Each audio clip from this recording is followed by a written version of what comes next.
To draw the basic dynamic symmetry grid structure, we start by drawing the Baroque angle, which in the diagram is from corner A to corner C.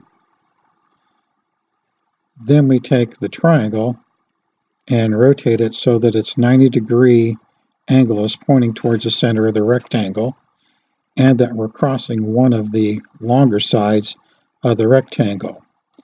Then we align one edge of the triangle to the Baroque angle, and then the other side to the adjacent corner at D. And then we draw a line towards the Baroque angle, and that'll give us a line that'll be 90 degrees with respect to the Baroque angle.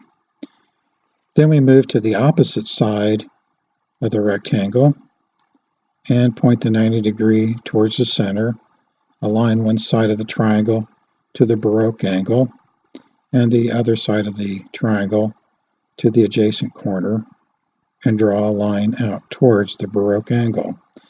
And that gives us another line that's 90 degrees with respect to the Baroque angle.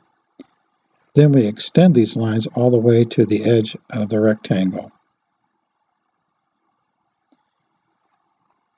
This will give us the Baroque angle and the two reciprocal angles.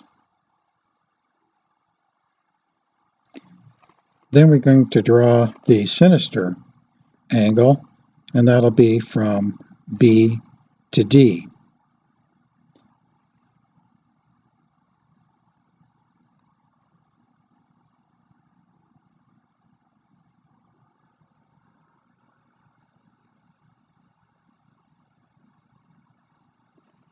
Then, going along one of the longer sides of the rectangle, we point the 90-degree angle towards the center of the rectangle, align one side of the triangle to the sinister angle, and the other side of the triangle to the adjacent corner, and draw a line out.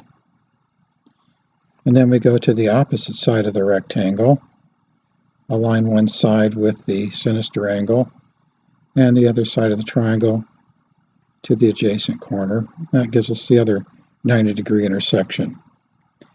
And then we extend those lines on out to the edge of the rectangle.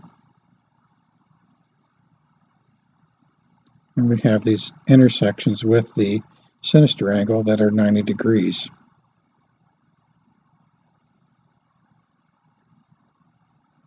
This completes the basic structure for the dynamic symmetry grid.